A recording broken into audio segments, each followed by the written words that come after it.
Greetings. So I wanted to make a video about Christmas. First of all, I want to wish everyone beautiful holidays with their families, whatever holidays you all celebrate. So, once I became a young adult, one day I was walking across the street on Crenshaw and King, and there was this brother with this humongous fro, and he was on a mic, and he was talking about Joshua, and I was like, I think I took a flyer. Yes, I took a flyer, and I started going to the Hebrew Israelite temple. And it was an interesting experience. What I found valuable about it was studying the Bible, learning more about their school of thought. The reason why I ended up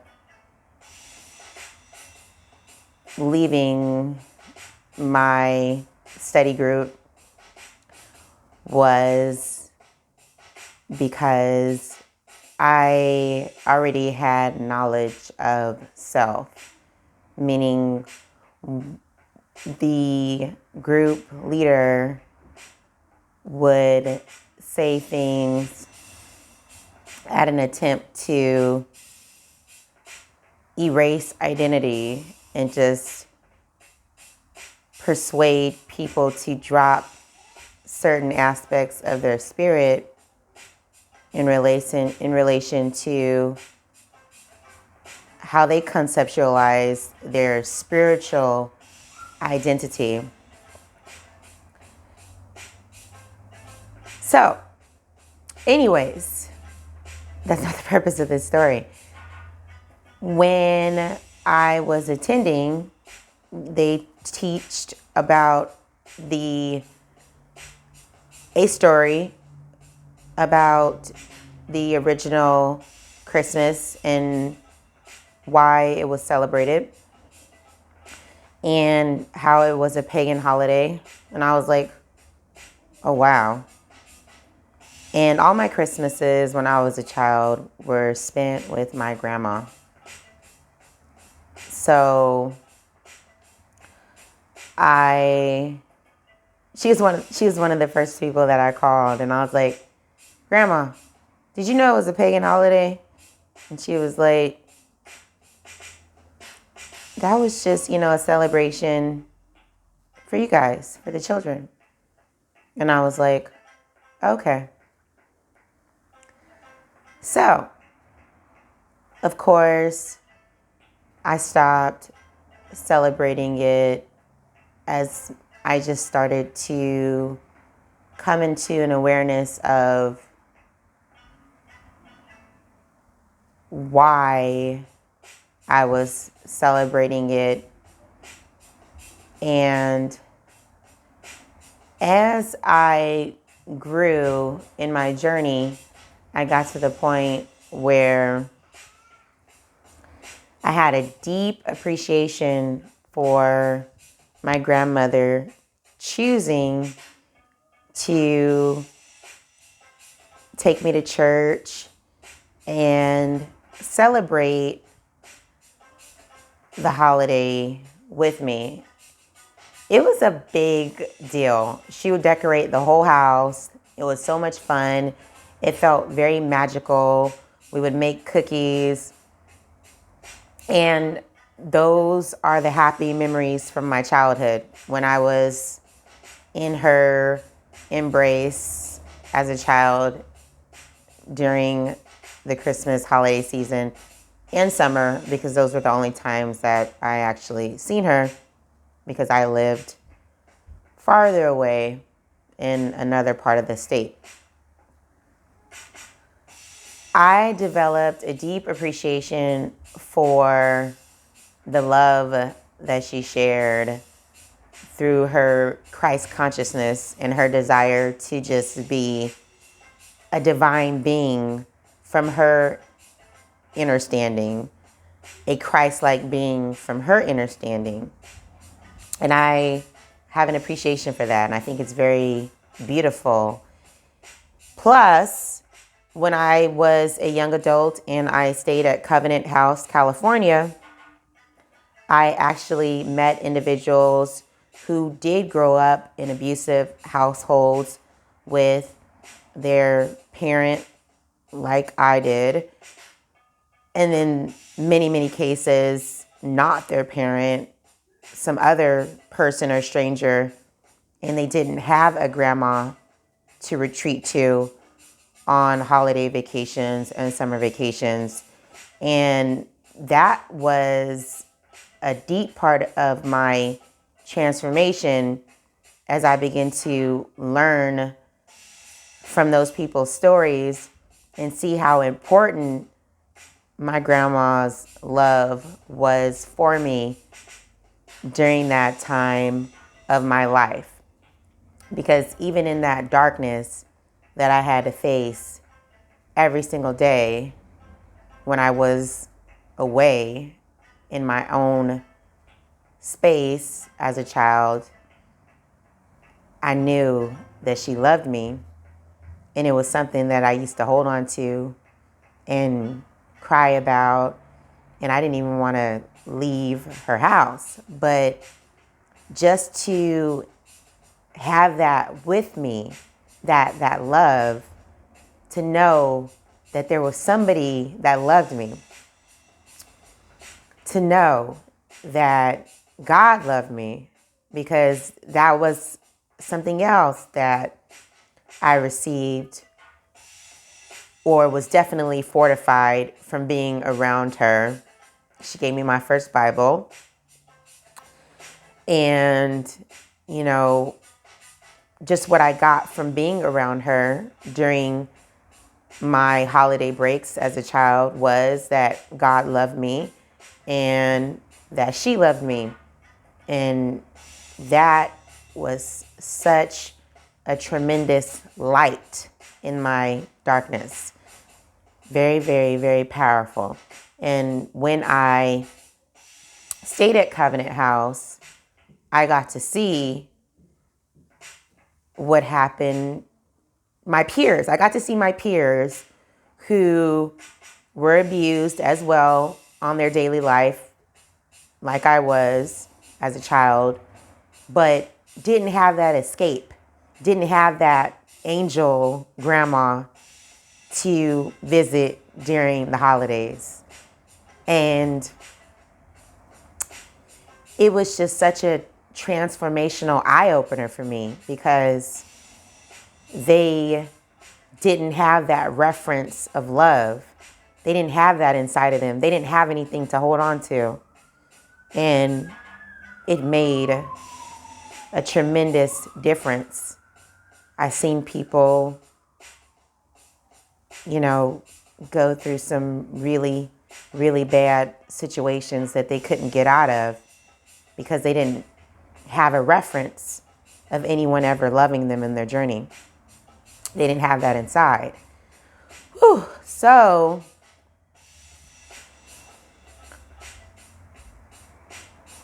in that wake of consciousness, I decided that I wanted to share that holiday love, that Christ consciousness with my children. And that's why I started to celebrate Christmas to the best of my ability. I've not topped my grandma yet. I haven't even got close. Grandma would go all out. My grandma was actually in debt for like 20 years because she would have this extravagant Christmas. And I know to some people that would just be like ridiculously crazy. I actually just found out about that not, maybe like last year. She was like, I just finished paying off those debts. Like, but she didn't say it like that. She's in a very happy spirit. My grandma is a Taurus like me, and our birthdays are very close to each other. So, as long as, when she's feeling good, she's feeling good. So it was not a lamenting or negative statement. It was very just like, she said it in a joyous way. Like, I just finished off paying off those debts. And I was like, whoa, 20 years later. Wow. So she was a catalog shopper, and she got the greatest Christmas gifts. Like, I remember she would ask us to pick out something out of one of the catalogs. I think it was like the JCPenney catalog. It's like a huge book with like all these toys, just like unbelievable stuff. And it was so exciting. And then there were so many other gifts and things that I just didn't even think of. And I was so grateful to receive. And I just remember sitting in her lap many, many times and laying on her stomach and just feeling loved. And that is a beautiful, beautiful thing. So, that's why I started to celebrate Christmas again. It wasn't because I wanted to, or it wasn't because I regressed out of some type of woke consciousness or anything like that.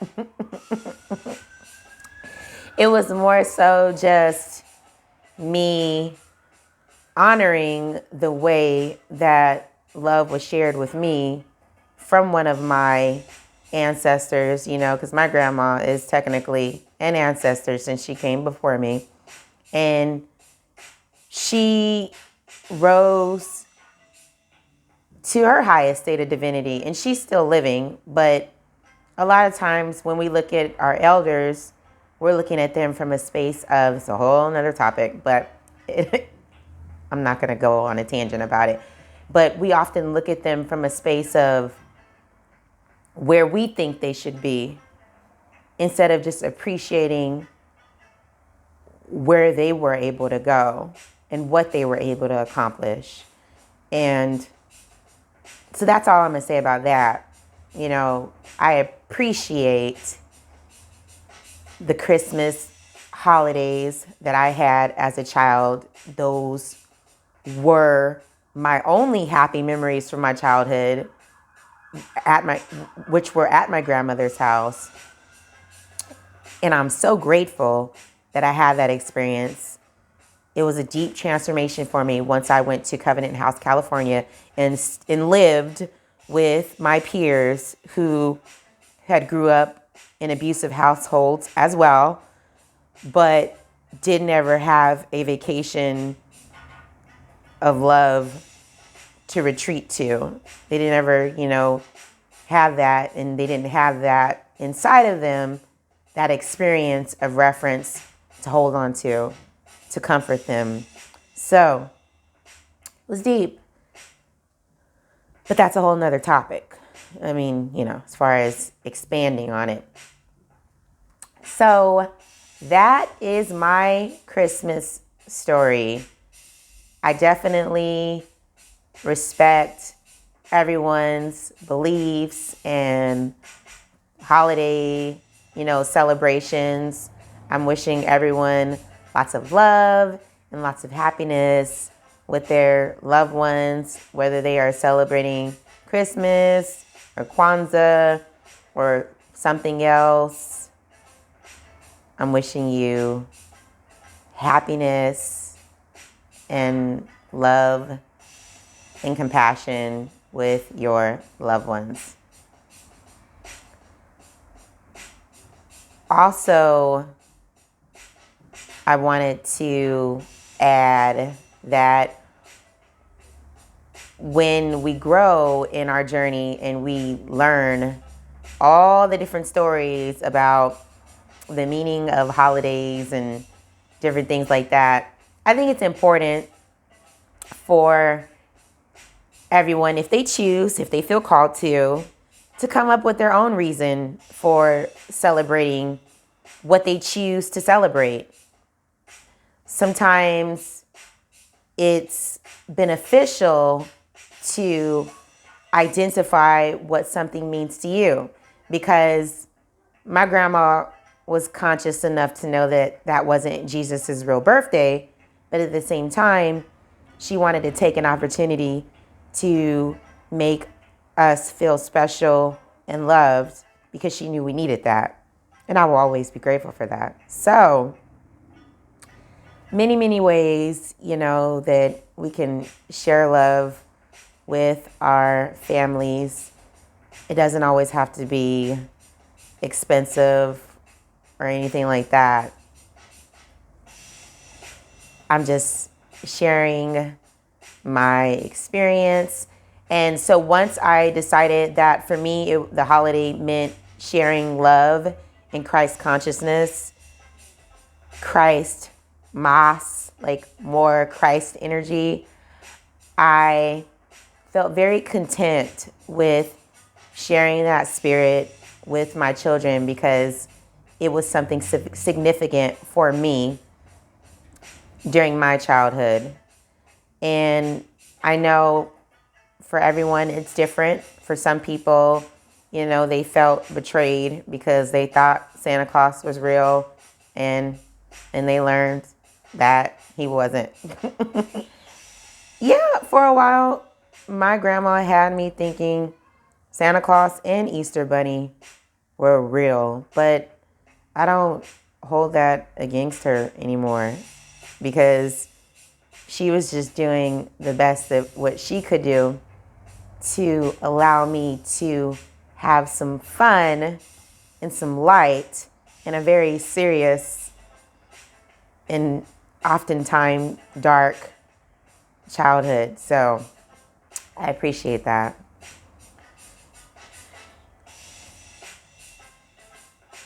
I think that is pretty much what I had to say about the Christmas holiday. Is I have some friends that are a part of the conscious community. I know everyone doesn't celebrate it. Actually, I was in Target a couple nights ago getting some of my natural cleaning supplies, and there was a bearded gentleman.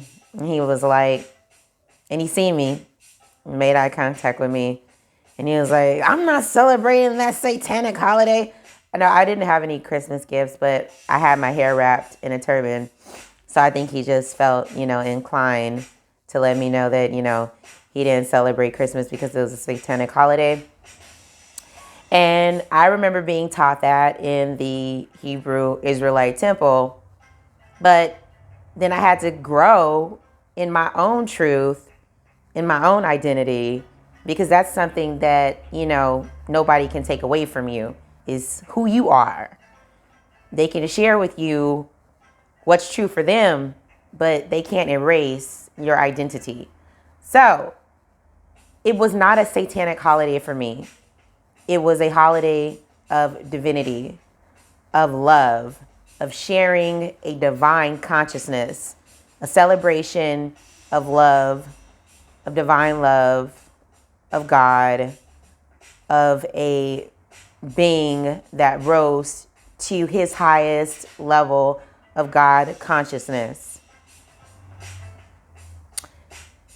And that's what it is, for me. It's not a satanic holiday for me. And that's not my experience. Now, all the other days of the year where I wasn't at my grandma's house, that's another story. So everyone has to know who they are and follow what's true for them. based on what's inside of them. I enjoyed the study of the Bible. That was very fun. But I had to take the exit when I started to feel a pressure from the brothers to identify with myself in a certain way that wasn't true for me in here. And what's funny is that in Kundalini Yoga, as taught by Yogi Bhajan, it is taught that the soul resides behind the heart chakra. And what's deep about that for me is that a lot of times when people talk about who they are, you know, they point there. It's like an innate thing. They're pointing to their heart. They're pointing to what is known to be the soul chakra, the heart and the soul, which are oftentimes one. It's deep. I'm very, very, very thankful for my journey. I'm thankful for love. I'm thankful for Christ consciousness. I'm thankful for divine consciousness, divinity. And no matter what religion or beliefs any of my fellow people on the planet have, I'm still wishing you all the best. Still wishing you all lots of love and happiness. Whether you celebrate Christmas or not, you might just be celebrating divine consciousness and divine love, and that's good. That's beautiful. Peace.